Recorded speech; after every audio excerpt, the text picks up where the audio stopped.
وآخر دعوانا الحمدللہ رب العالمین۔ کتاب کے لیے دعوت دیتا ہوں حضرت مولانا محمد اکرم ہجکوی صاحب کو کہ وہ تشریف لائیں۔ مولانا محمد اکرم ہجکوی صاحب۔ الحمدللہ وحدہ والصلاة والسلام علی من لا نبی بعد، اما بعد۔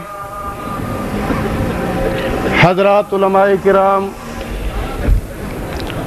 معزز سامعین، میرے بزرگوں، دوستوں، عزیز ساتھیوں،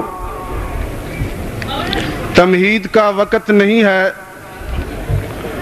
چونکہ میرے پاس جو وقت ہے نہایت ہی مختصر ہے۔ میرے ذمہ جو کام لگایا گیا ہے اس کے بارے میں آپ سے بات کرنا چاہتا ہوں۔ مجھ سے قبل میرے بھائی قاضی قدرت اللہ صاحب چند باتوں کا تذکرہ کر رہے تھے اور وہی موضوع میرے ذمہ لگایا گیا۔ آج سے چند دن قبل ایک نام نہاد مولوی نے ذمہ دار اسٹیج پہ ہماری جماعت کے اکابرین پر طرح طرح کے الزام لگائے۔ میں وہ الزام آپ کے گوش گزار کرنا چاہتا ہوں اور آپ کو یہ بتانا چاہتا ہوں کہ ہمارے اکابرین کو کن الزام کے ساتھ ایک ذمہ دار اسٹیج پہ یاد کیا گیا۔ میرے ذمہ تین چیزیں لگائی گئی۔ پہلی چیز یہ لگائی گئی کہ اس نام نہاد مولوی نے ذمہ دار سٹیج پہ ایک ہماری کتاب کو پیش کرتے ہوئے اور سٹیج کے اوپر ہمارے ذمہ یہ کام لگایا ہے کہ اشاعت و توحید و سنہ والے تبلیغی جماعت کے تمام لوگوں کو کافر کہتے ہیں۔ رب کعبہ کی قسم اٹھا کے کہتا ہوں، کتاب میرے پاس ہے، میں اب اس مولوی تک اپنی بات پہنچانا چاہتا ہوں، ان لوگوں تک اپنی بات پہنچانا چاہتا ہوں کہ تم نے کس عالم کو بلا کر اور اس سے جھوٹ اپنے سٹیج پہ کلوایا ہے۔ اس کتاب کے اندر ایسی کوئی بات نہیں ہے۔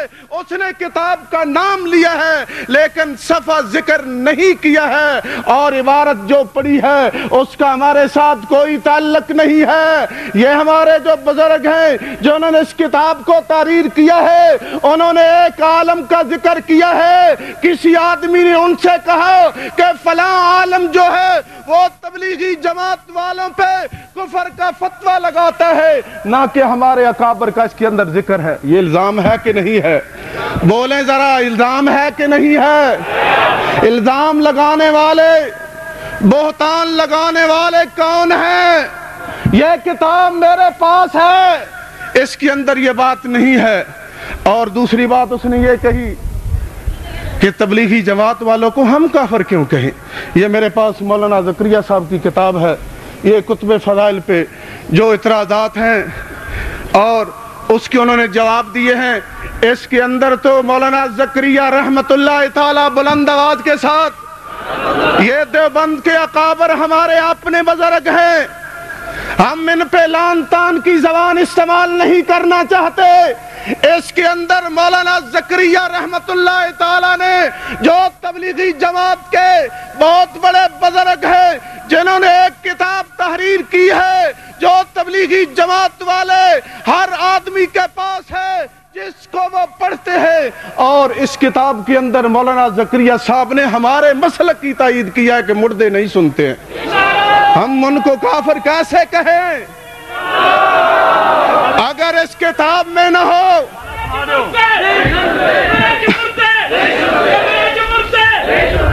نمبر 114،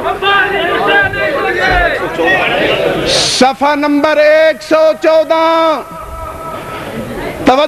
توجہ، صفحہ نمبر 114۔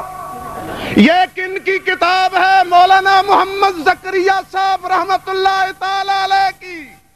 وہ کہتی ہیں میں کہ مردوں کے نہ سننے پر ناس ہے. یہ تو انکار کر رہے ہیں تو ہم ان پہ کفر کا کیسے فتویٰ لگائیں؟ اس کی عقل ماری گئی ہے. یہ ہماری اوپر الزام ہے کہ نہیں ہے؟ یہ کتاب ہے، دیکھیں کتب فضائل پر اشکالات اور ان کے جوابات، شیخ الحدیث مولانا محمد زکریا رحمت اللہ تعالی کی کتاب ہے، صفحہ نمبر 114 ہے. اور اس کے علاوہ ایک اور اس نے ہمارے ذمہ بہتان لگایا ہے. یہ مولانا پیر بندے علی صاحب رحمہ اللہ کی کتاب نکالیں، اقوال مرضیہ، اور اس نے صفحہ بھی ذکر نہیں کیا، عبارت بھی نہیں پڑھی. کہا کہ امیر بندیالوی صاحب کی کتاب کے اندر ہے یہ دو محمد مانتے ہیں معاذ اللہ. یہ کتنا بڑا بہتان اس نے لگایا ہے ہماری اوپر کہ یہ دو محمد مانتے ہیں. میں کہتا ہوں کہ اس کتاب میں سے مجھے دکھائیں، 10 لاکھ روپے انعام دینے کو تیار ہوں. اگر لڑکار ہے، لڑکار ہے، لڑکار ہے، جمعیت ارشاد التوحید والسنت. اگر اس کتاب میں سے وہ مولوی دکھا دے مجھے، میں اس ذمہ دار سٹیج پہ ایک بات کہنا چاہتا ہوں، گوجرانوالا کے گھنٹہ گھر میں مجھے کھڑا کر کے مجھے گولی مار دی جائے، میں لکھ دیتا ہوں میرے وارث کسی قسم کا مطالبہ نہیں کریں گے. یہ بہتان ہے کہ نہیں بہتان؟ ذرا بلند آواز کے ساتھ.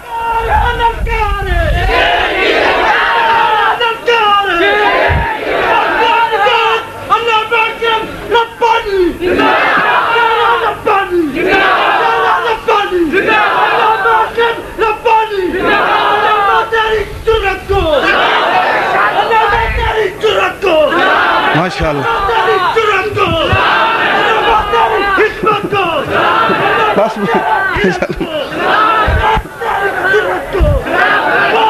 بس بس ماشاءاللہ ماشاءاللہ. بات میری سمجھ آ رہی ہے کہ نہیں آ رہی؟ یہ کون سا بہتان ہے؟ یہ دوسرا بہتان کہ یہ دو محمد مانتے ہیں.